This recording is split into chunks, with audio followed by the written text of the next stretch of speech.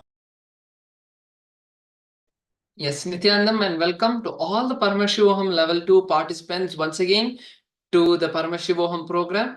So yes, now after this intense Nithyananda yoga we have all just experienced, let us now enter the power manifestation session to manifest in reality the Kundalini energy that we have just received. Use it to do something actually that we can experience outside. So now, as we are going to be manifesting today the power once again of third eye reading. So I request all the participants to bring your eye bands, your piece of paper and pen or a notebook, and your Atmalinga or any deity or any picture. If you have a puja room in your house, be seated over there. It intensely increase the presence and the environment around you that will make you manifest the powers more easily. So yes, so as we all get ready now to manifest the powers of Paramashiva, let us also see the Shastra Pramana, the scriptural reference. As we have seen in previous days, the scriptural reference for the powers are the manual, the user manual that Paramashiva has given us to manifest these powers and manifest the ultimate oneness with him. As the main goal of all these power manifestations are to achieve the space of oneness with him. So yes, let us all now see the Shastra Pramana and learn the meaning also of the Shastra Pramana. कपालान्तर्मनोऽन्यस्य तिष्ठन्मीलितलोचनः क्रमेण मनसो दार्ढ्यात् लक्षयेत् लक्ष्यमुत्तमम्. By fixing the mind on the inner space within the crown center, and sitting stably without any movement, having the eyes closed in succession, by the stability of the mind and the inner space, one directly sees the ultimate goal, Lakshyam, by having the vision beyond the sight that reveals any object or place, attaining the space of oneness within the source, Paramashiva. Yes, so as we see here, Paramashiva is revealing to us the technique to manifest this power. And let us go over the technique once again today and remember and recall the technique that Paramashiva has given all of us to manifest the power of third eye reading. So Paramashiva in the Shastra Pramana explains that by fixing the mind on the inner space within the crown center, which is visualizing the Guru and connecting with the Guru, the space of gratitude that starts to overflow, that space, from that space of oneness with the Guru, that unclutching space, and keeping the mind and the inner space stable without any thoughts, unclutching from the thoughts, then in that stability, you will manifest the power of third eye reading, having the ability to see any place or object without the eyes, and ultimately you will be manifesting and experiencing the space of oneness with the source, Paramashiva.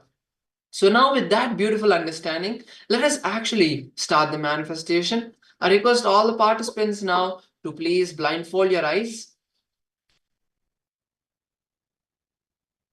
So Satya Srinivas, I request you to please turn on your camera. And there's another Chinese participant. I request you to turn on your cameras.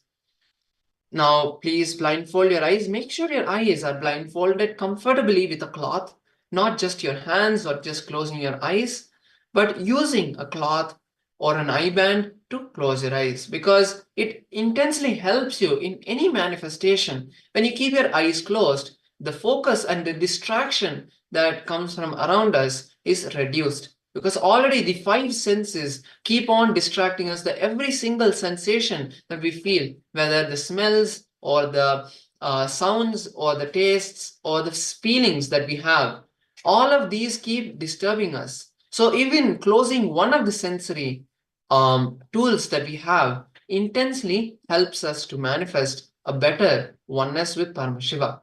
So now I hope all of you have blindfolded your eyes now. Let us now enter the process itself. Keeping your eyes closed now, start to visualize Swamiji in your third eye.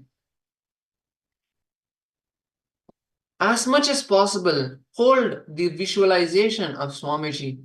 Even yesterday, Swamiji had graced us in the beautiful Bhava Samadhi of Jwarabhagna Murti. So visualize that form of Swamiji now, or any other form of Swamiji you connect with.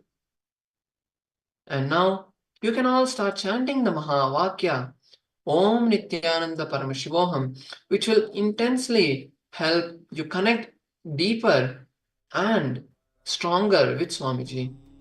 Om Nithyananda Paramashivoham. Now I'm projecting the picture for all of you to see. Please begin.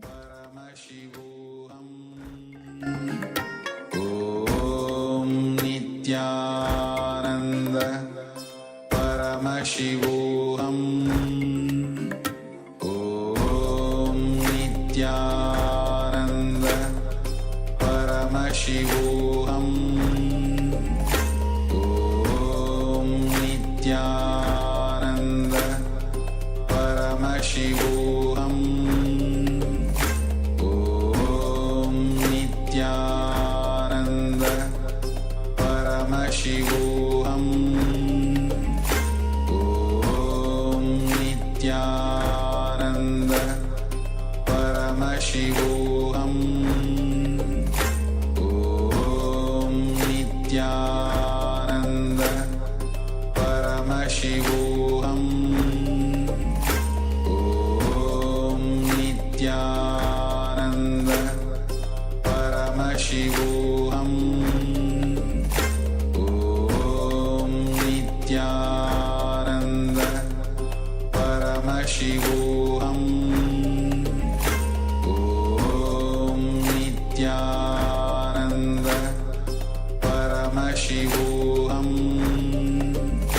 Om Nithyananda Paramashivoham. Om Nithyananda Paramashivoham. Om Nithyananda Paramashivoham. Om Nithyananda Paramashivoham. Om Nithyananda Paramashivoham.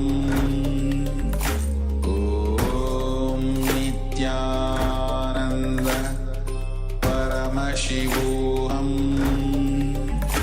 Om Nithyananda Paramashivoham. Om Nithyananda Paramashivoham. Yes. Slowly, very slowly.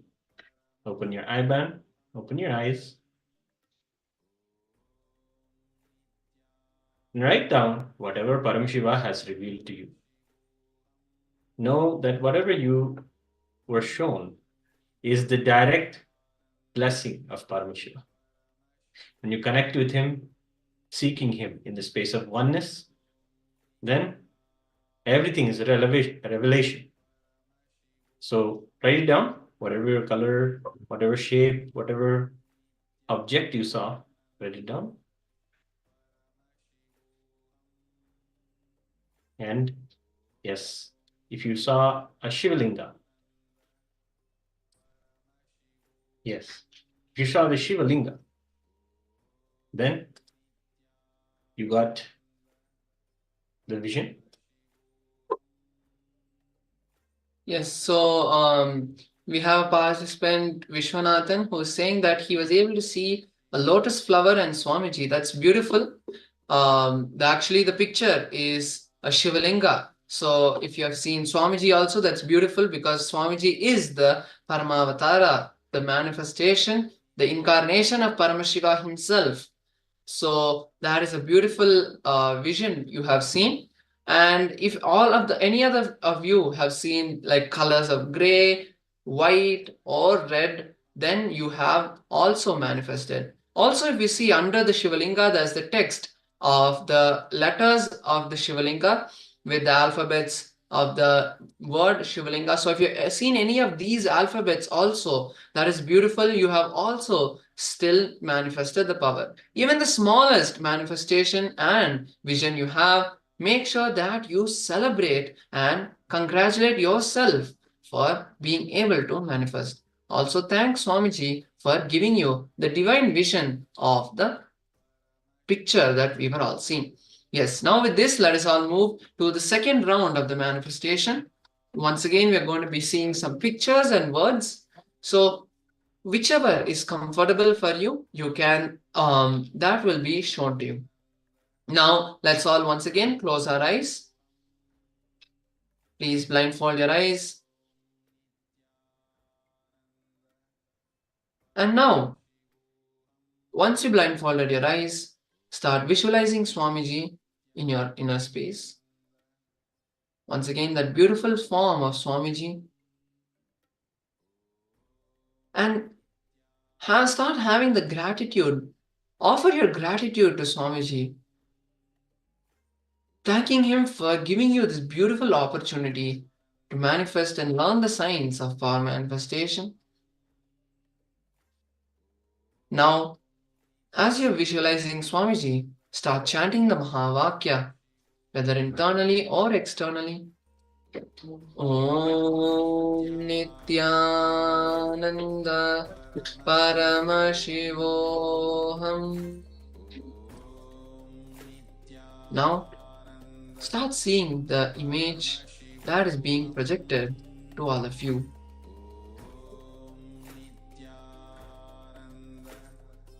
Paramashivoham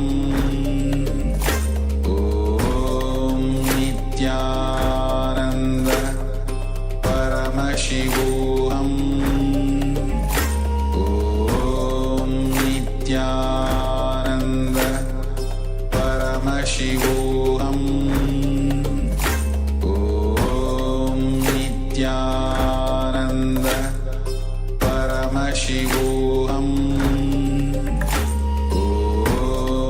Nithyananda Paramashivoham Om Nithyananda Paramashivoham Om Nithyananda Paramashivoham Om Nithyananda Paramashivoham Om Nithyananda Paramashivoham Om Nithyananda Paramashivoham Om Nithyananda Paramashivoham Om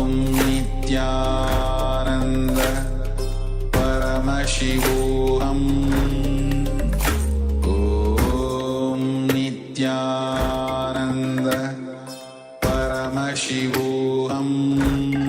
Paramashivoham Om Nithyananda Paramashivoham Om Nithyananda Paramashivoham Om Nithyananda Paramashivoham Om Nithyananda Paramashivoham Om Nithyananda Paramashivoham Om Nithyananda Paramashivoham Nithyananda Paramashivoham. Please open your eyes. Open your eyes. Open your eye bands. Write down whatever Paramashiva revealed to you.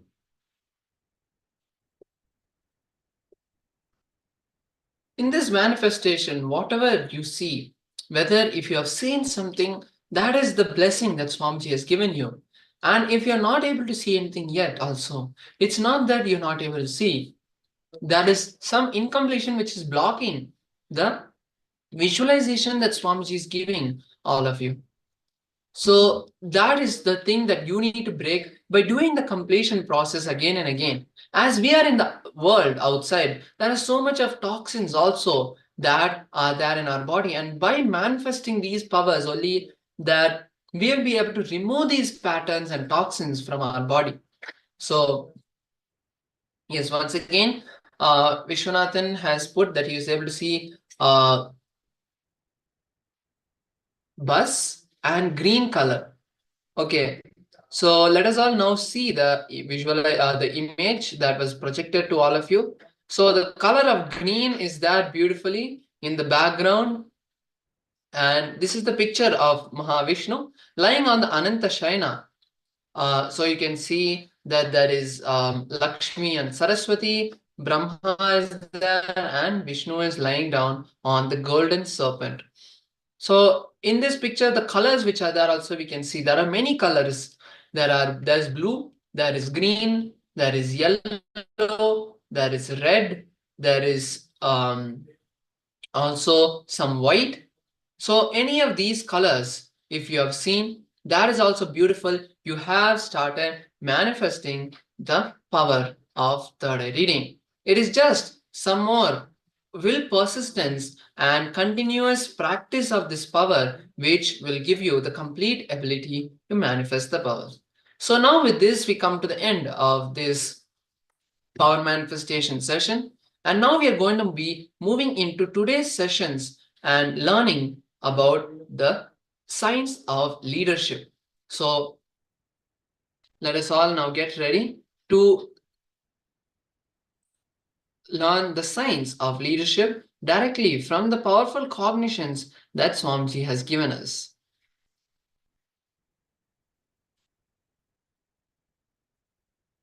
So today in the first session, we are going to be learning about leadership is a state, not a status. So I request all the participants before we begin to first make sure that you have your notebook and pen or anything you're writing in, keep that ready, because any questions or powerful cognitions you have, you can write that down. And also the exercises that are there, you can write them down. Yes. So today we're going to be looking at the understanding of leadership is a state, not a status. Everybody will understand and relate with the status, because the status of a leader will be shown immediately up front. You can see someone is the boss. He's able to influence people. He's able to speak into their listening. He's able to motivate them, get them inspired, get them to move towards a goal, a common goal. So this would be on the status side. You can see this. But what is the state of a leader? What is the inner space that he is carrying that makes him be able to make these kind of decisions? So let's look into this. Many books have written actually about this leadership. Management gurus, professors, consultants, most of them have spoken about how to be a successful leader. And there are a lot of courses conducted by companies on leadership and teamwork, etc. But what the Supreme Pontiff of Hinduism has to share is something unique. The disciples of the Supreme Pontiff of Hinduism who have come from the corporate world have described to him how these courses are conducted and what they have been striving to achieve through these courses. They have also told him that while the courses have been helpful to them, the effect of the courses tends to wear off within a short period after the courses are completed. Swamiji told them. Swamiji was told about weekend boat camps where team spirit is built by climbing ropes, playing games, creating a sense of friendship. The gist he picked up from hearing his disciples is that these training programs tend to work on the outer attributes, but little to change or improve the inner software of the individuals so that leadership can radiate from the individual level. Leadership, as we know, is not just the external. It's not just a quality, but it's an experience that one can radiate from an individual who has experienced the personal growth and transformation. Now let us take a look at some explanations of how leadership is described traditionally in the outer world by companies and by professors in the books. If you search in the internet under the terms leadership and leader, you will be amazed that there are millions of hits that come up. So whatever needs to be written or said on these topics have already been said. So the SPH is here to mainly give us a few examples from the leading management gurus and their concepts of a leader, and more importantly to give you the real understanding, tools and techniques on how to become a leader and how anyone can radiate the leadership quality as a result of the personal transformation, not the ability of being just a boss outside. Every human being is a potential leader. Leadership is not a quality, but only some people have been born with, as it is viewed as or understood as. So it is not something that you are born with. It is not something that you would have come from the young age. Everyone can become a leader. This is the first myth that Swamiji is busting. That everyone can become a leader. And the quality of leadership arises from one's ability to take responsibility for a particular organization, or a situation, or a particular group. And they help to move the team to that very space. So here are some definitions of leadership that you can get from the internet. So there is a person called Peter Drucker who defines leaders as someone who has followers. John C. Maxwell says that leadership is influence, nothing more, nothing less. Warner Bennis says that leadership is a function of knowing yourself, having a vision that is well communicated, building trust among colleagues, and taking effective actions to realize your own leadership potential. There are thousands of such definitions on what a leader should be and what leadership is. We are not going to go into too much of the detail on this, but we wanted to point out some of the quotes from leading management gurus and leadership. All of these experts tell us what a leader should be and the traits that define a successful leader. Yet, there is very little of how one can attain this state of a leader.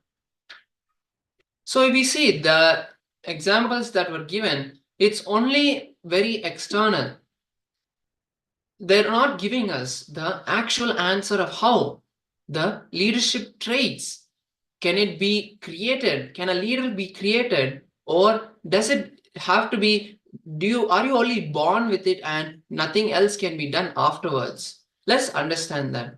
There's an area where in the Eastern mystics have spent thousands of years exploring and discovering the inner world. They have created tools and techniques to create the right inner software to cultivate a leader. So, is leadership some quality you have, or are you born with it? How can one develop leadership skills? Can a person truly lead an organization if he or she is caught up in personal struggles and confusions? These are some of the questions everybody will have, since everybody has the potential to become a leader. Before we get into the details, let's first understand that leadership skills can be cultivated.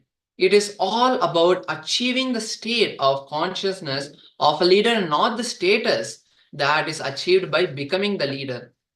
The external state can be achieved by even simple means, but you will not be an effective leader.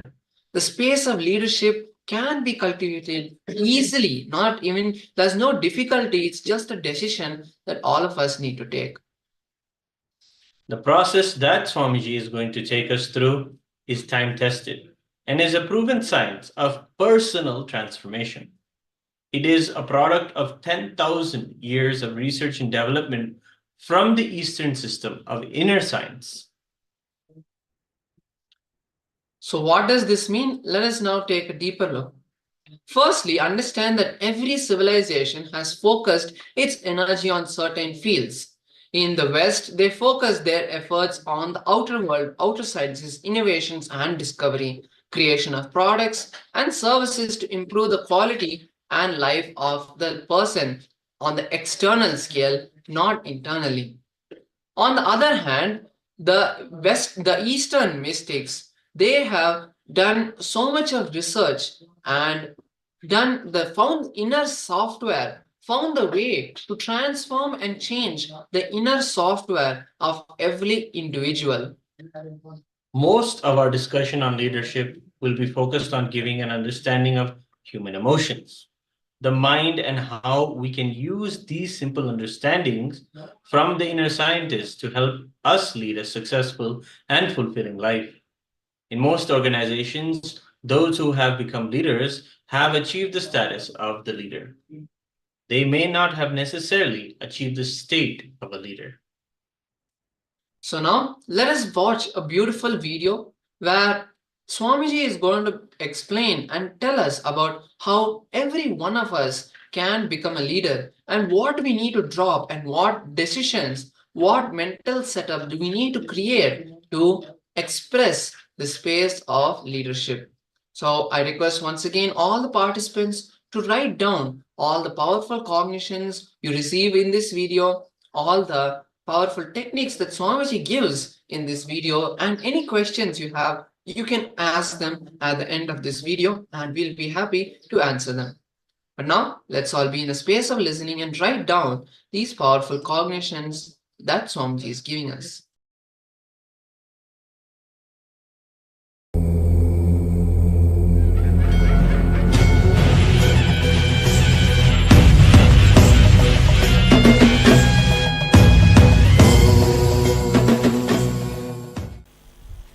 See, with the right understanding, you can be established in leadership consciousness. Please understand, not just with certain qualities, but with right understanding. See, instead of being stuck in your patterns, ability to flow, that is what I will call as leadership consciousness or being a leader. We will do a small research. First, all of you write down in your notebook. Write according to you what is absolutely mandatory to be a leader and express leadership effectively. Please understand. Absolutely mandatory to be a leader.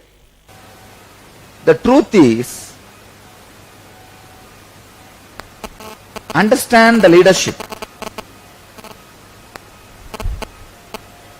When you are able to express yourself completely and able to lead yourself or the team productively is all leadership. Look inside all these qualities. Many of you would have expressed leadership consciousness many times without any of these qualities. Without many of these qualities or any of these qualities. Come up and give me one example. Many of you would have achieved the leadership quality in many places without having empathy, without having focus, without having being trustworthy, without knowing time management. So many of you would have had. So many of you would have developed a strong vision after your success. After you became leader, not before that. This is all rewriting history. When you started, nothing would have been there. Because suddenly you are successful, you write your big autobiography. Come on. How many of you had some incident expressing leadership in your life without any of these qualities? Come up and say. Come up. You see, actually, what you classify as weakness, as strength, as I told you yesterday itself, it is just looking from different angle. That's it. So all I am saying, whether you call it as a strength or weakness, whatever you define it, finally you can look at this as from the angle of strength. When you look at from the angle of strength, they don't have a meaning. So when you look at from the angle of weakness also, they don't have a meaning. It is just your will. If you have a will, let me be a servant, you are servant. If you have the will, let me be a leader, you are a leader. That's all. That is all I am saying. I am not saying that is a theme and after that you need one or two. I am saying that is all. Which is now the mind feels frightened because it has to give up all the very caring, comfortable words which it preserved, thinking, I will hatch this egg, I will hatch this egg, I will hatch this egg. Now I am breaking the egg. All the egg on which you are sitting, thinking you will hatch it, is words. It's not egg. Useless. That is what I am saying. That is what now you don't want to feel. Your 10 years is wasted. That is why you feel, no, this is not true. Arey, come on. See, how many people have become leader by reading leadership books? I only create leadership books. I never read even one. I only create. Understand? The simple truth is, except will, nothing is required. You just need one paper and pen, write it in a paper, I am a leader, paste it on your forehead and live like that one. That's it.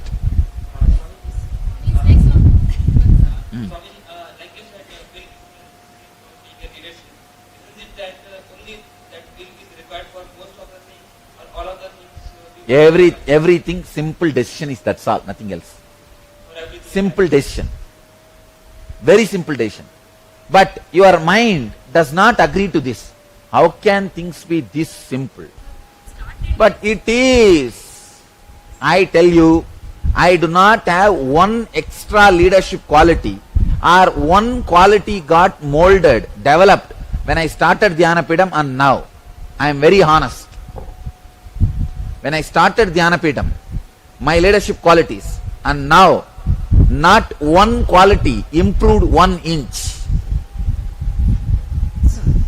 I am telling you openly, honestly. Not one quality improved 1 inch. You will see within next 1 month, my first ASP will be put in the YouTube, which I did in 2002. I don't see any difference in my body language or words, the way I am from that 2002 ASP to 2011 Inner Awakening. The decision to be a leader opens up and breaks so many things. After that, you give any name you want. I don't even want to say that qualities will come automatically to you. Then again you will say the qualities are required, which is not. So, Swamiji, it will express without the name quality as quality. The flavor of qualities are not qualities. Your will only affects your environment. Everything. Any feel. It is a simple will. See, this will take care of everything, all other second, third words you put. But the moment I accept the second, third words, you will say these qualities are required. See, decision making means simply now deciding. What is your problem in now deciding to be a leader? I decide today. That's enough. Sometimes I back off. No. Who said you are backing off? Why are you backing off? Then you decide to back off, decide not to be a leader. So that is a success. Again, that decision is going to be executed. You are a leader. By deciding not to be a leader, you have not become a leader. That's all. So by not being a leader, you are a leader. Okay, Swamiji, I'll ask one question, Swamiji. Suppose I See, say you decided not to be a leader and you are not a leader, so you are a successful leader.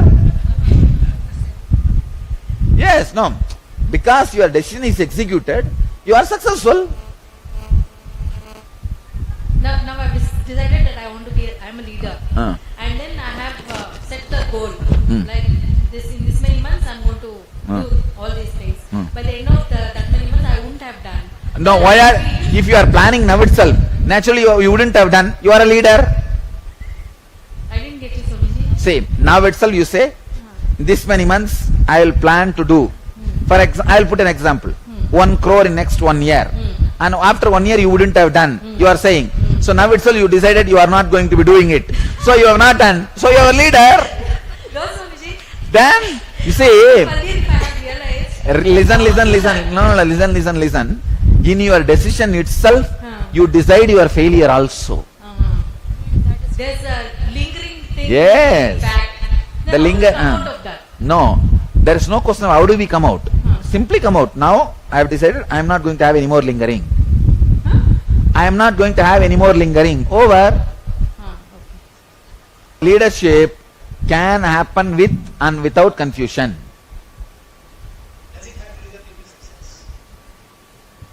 I don't even want to say it is a success as defined by you. Success as individuals define. So, your decision is executed, you are a leader. I can't think of any situation where anybody wants to... That is what I am saying. Always, all of you are leaders. You got the point. Why should some of you have to be a slave, not be a leader at any moment? Leadership is consciousness. Already you are all conscious. But you don't want to look into it. You always feel there is something hanging over. There is something missing. Problem is, always if you look, the other person will be successful than you. See, going to restaurant is like marriage. You order what you want, but after it is delivered, you always feel your friend has a better. Going to restaurant is like a marriage. You order what you want, but after it is delivered, you always feel your friend has a better.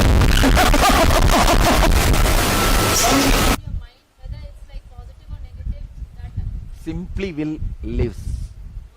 No leader is a leader. Understand?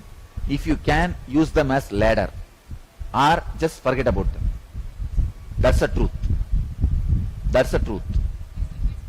No leader is a leader. There is no leader. If you feel anybody is like a little more than you, if you can use them as a ladder, use. Otherwise, forget about them. So we can use as a ladder, Swamiji.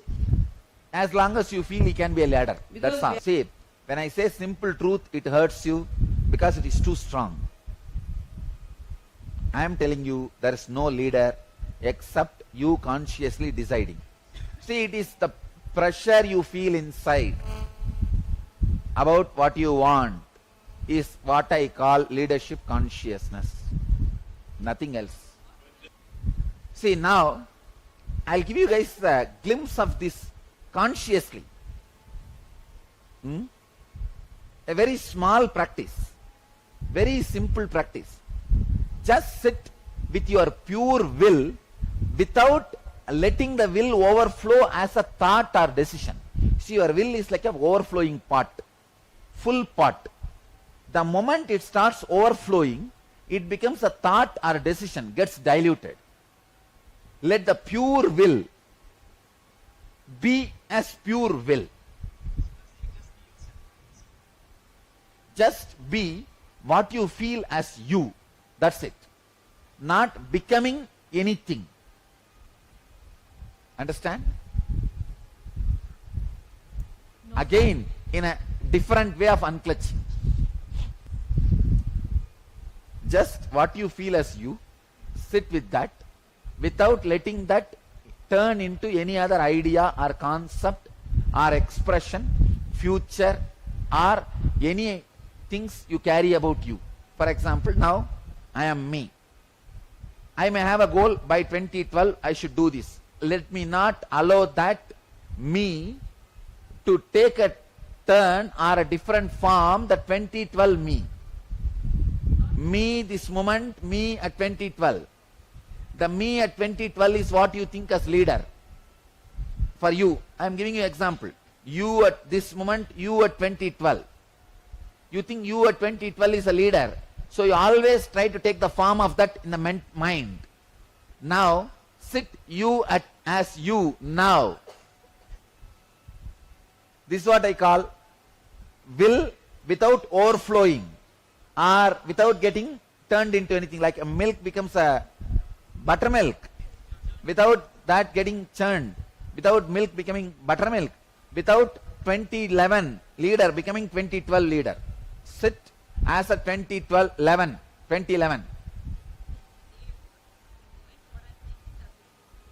Now what you are, be as that. Be in the present. Don't bring that word. That's too loaded. Just be. Be with your will now. Will means you think and 2012 you will be healthy. Now what you think as you think you are sick. Relax from that idea and just be. Why are you again and again taking a will? I am sick now, I am sick now, I am sick now. You are making your sickness. Why don't you say I am, but I don't know whether I am sick or healthy. I might have been sick. It's not classified as like I want to be healthy or whatever. Just relax. Say, the moment you want to be healthy, you already decided you are sick. When I had the fracture, I never thought I am sick, and sickness never touched me. Not only me, even our whole ashram has forgotten I had a fracture. Ask them, do they even remember now? But it was such a big happening. Leader of the organization, whose right hand is only the income source for the whole organization. No, really. See, this hand is the only source of income for almost 1,000 people. 1,000 people eat, clothe, shelter, cell phone bill, traveling expense, just this one hand makes. And this hand is fractured. It has become such a simple event for us. Because I did not decide. I am sick, and the sickness did not decide it can stay in my body. Just see what is happening in me. What is the meaning of the word blood pressure? What is the meaning of this burning? Let me see exactly where it is burning, what is happening. How do I give the title burning to it? Look in. Look in. That is what. Look in and see how many minutes it can stand your scrutiny. Disease is like a guest, stays with you till you scrutinize. It cannot stand your scrutiny. I can say each inner awakening is equivalent to a PhD, ma. I have condensed many PhDs into it.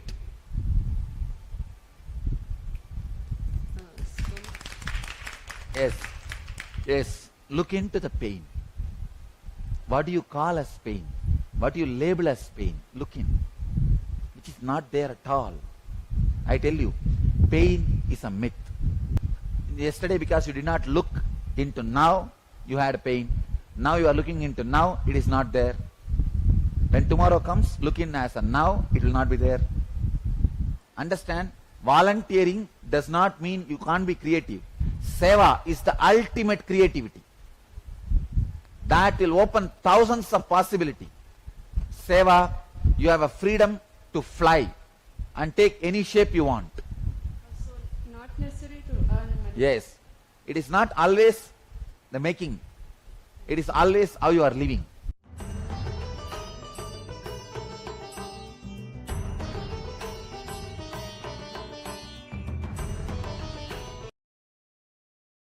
Yes, Nithyananda, and welcome back. Let us now move into the internalization exercise and see how we can implement these understandings in our life. So first, list down different areas of your life where you are not currently expressing leadership, and think and pen down how you can now express leadership in all of these areas. Understanding from the beautiful way that the Supreme Pontiff of Hinduism says that we are leaders.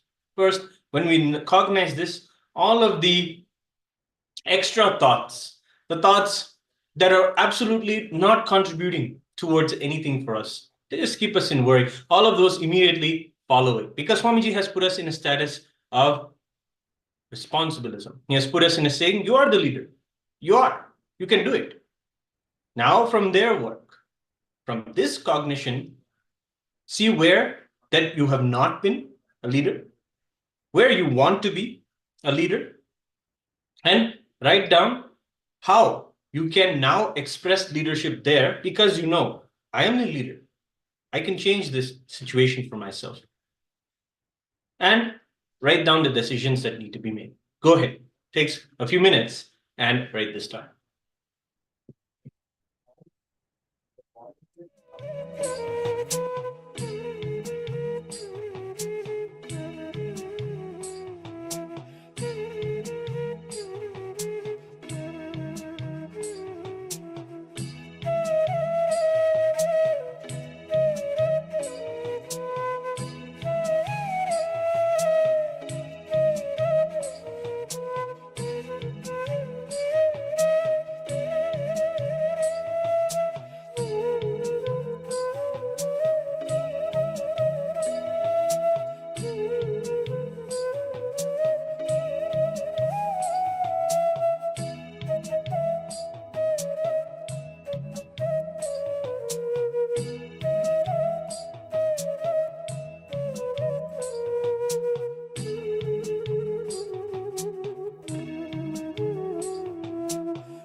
Yes. So now that we are done with this beautiful completion, let us now declare to take up these responsibilities and manifest that leadership in our life.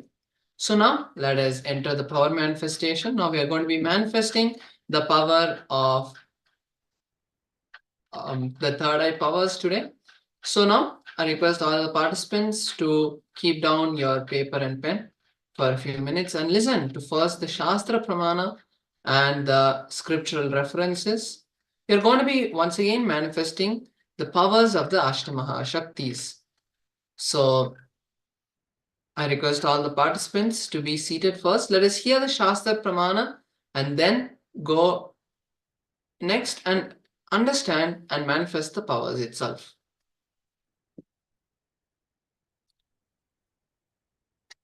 Maranam khadyate tena sakhenapi na khadyate tasyasya parama siddhir animadi guna prada vayus sanyacharate dehe rasavriddhir bhave dhruvam akasha pankajagala piyusamapi vardate. The beautiful translation and the technique that Paramashiva gives us in this Shastra Pramana is a very beautiful one. Paramashiva says he is eaten by none and he eats death. So Paramashiva here says that he is beyond death itself. So the space beyond death Paramashiva is, that is what he says when that is what he means when he says Maranam khadyate tena sakenapina khadyate. He eats death, none eats him. Means he is beyond death. That is what he means here. Tasyasya paramasiddhir animadi gunaprada. Then Paramashiva says, because that he is beyond death, he manifests all the extraordinary powers, and a few of them are Anima, Mahima, and Lahima.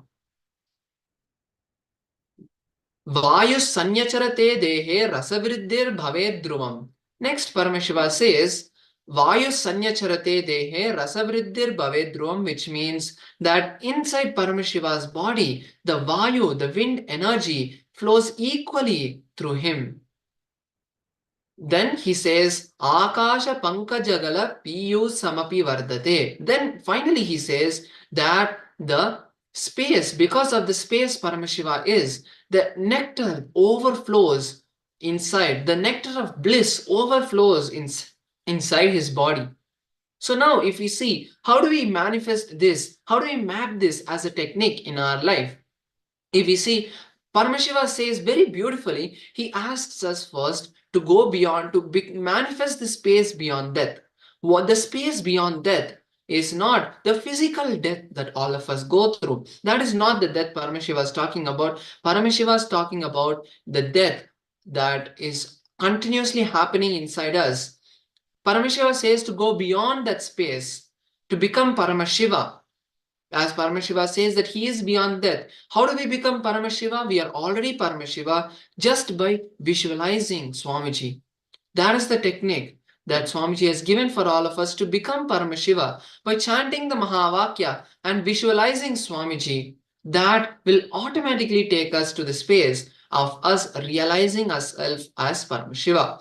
Then Paramashiva says, Vayu sanyacharate, means he says inside his body the Vayu energy is stabilized. Means like how in the Shastra Pramana, in the scriptural reference for the power of third eye, Paramashiva says stability of the mind and inner space. That is exactly what Paramashiva means here.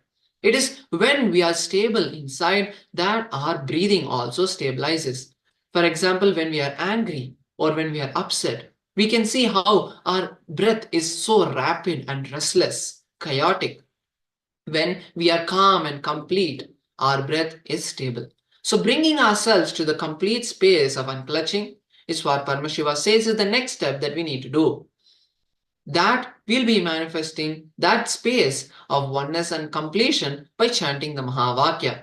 Then Paramashiva says that the nectar of bliss overflows and exudes from the ethereal lotus, and he is able to manifest these powers. So Paramashiva is beautifully giving us the understanding that when we enter this space of unclutching, the scientific term we can roughly translate this is to the dopamine that overflows inside our body when we experience this place of oneness with Paramashiva. So with this understanding, let us now see the Shastra Pramana of the story where Hanuman manifested this power. This power where there is a serpent monster who had come from the ocean, and he had the power to be able to increase his size. So the challenge was when Hanuman was leaping across the ocean to go to Lanka, there was a serpent monster who came and stopped him and said, to pass me, you must be able to accept me. You should be able to go into me and come out as soon as you can. And how Hanuman is able to do this by manifesting the power. He enters the mouth of the serpent and then increases his size. As soon as he increases his size, the serpent as well increases its size. Then he reduces his size so quickly and so fast that the serpent, before it also reduces its size, Hanuman is able to go out of its space as he has become so small. And in this example, you can see how from the story of Hanuman, he has manifested the power of Laghima. Next, we see the Atma Pramana, that is the story and the incident that happened in Swamiji's life itself. So we see when Swamiji was in the Los Angeles KAILASA in USA, Swamiji manifested this power in front of a large group of devotees. So there was a Nataraja deity that had to go inside the temple, but the Nataraja deity was taller than the door frame. So all the devotees went to Swamiji and asked Swamiji, what should we do? How do we bring Swamiji in? How do we bring Nataraja inside the temple? So at that time, Swamiji had said that, don't worry, I'll take care. And he called all the devotees back to their positions. So some of the devotees were holding the Nataraja deity as it was on some rollers to pull the deity on wheels inside the temple. And the other devotees, Swamiji had asked them to hold the door frame and push it upward. And when we look at the whole situation, it does not make sense, because even if we push the door frame, the deity was taller than the door frame by 2 inches. And by pushing the door frame, the door frame is not going to become taller. But Swamiji just wanted to play the Leela, and he told them to hold the door frame. And then Swamiji stood inside the temple and told Nataraja, in you come, and he called Nataraja inside. So when Swamiji called Nataraja inside, they pulled the deity into the temple, but at that time, somehow the deity had come inside the temple, and all the devotees were blessed to have the divine vision of Swamiji's Leela. So with this, let us now move into the next power manifestation itself. So we are going to be manifesting. And if you also see the qualities of a leader, the inner space of a leader that you're trying to manifest now, and understand the cognition that you are that very leader, by the very Atma Pramana that you saw just now, how Swamiji gave the confidence to so many people, giving them that Paramashiva is there. He will take care. He will make sure that the temple happens. In that same space, that is the state of the leader. Absolutely life positive. Absolutely giving people the life positive possibilities. That very state is the state of a leader. Through this power manifestation, we can now resonate with that state and establish ourselves in that very state of a leader. Yes. So today, once again, we are going to be manifesting the power of Laghima, means reducing the size, reducing the size or the weight also. Actually, we can reduce the size or the weight of a particular object. So now, once again, let us manifest this power by placing a particular object on a piece of paper, or you can even, if you're using your phone, you can open your notepad and you can measure, you can draw the size of that object by just placing the object on the paper and drawing the line at two of the ends. You don't need to actually measure it with a scale. So once you have measured the object, you will be manifesting the power. Let's now take a minute to first measure the size of the object.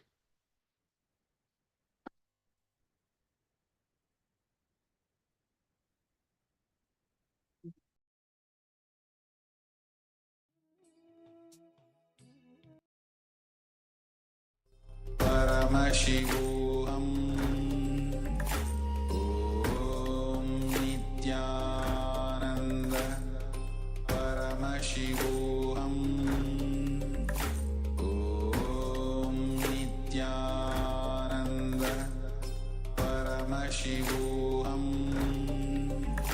Om Nithyananda Paramashivoham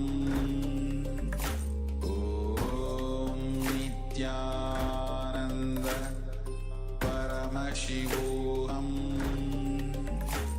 Om Nithyananda Paramashivoham Om Nithyananda Paramashivoham Om Nithyananda Paramashivoham Om Nithyananda Paramashivoham Om Nithyananda Paramashivoham Om Nithyananda Paramashivoham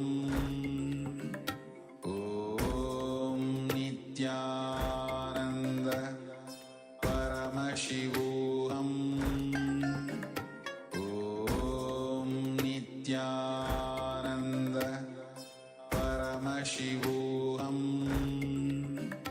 Om Nithyananda Paramashivoham Om Nithyananda Paramashivoham Om Nithyananda Paramashivoham Om Nithyananda Paramashivoham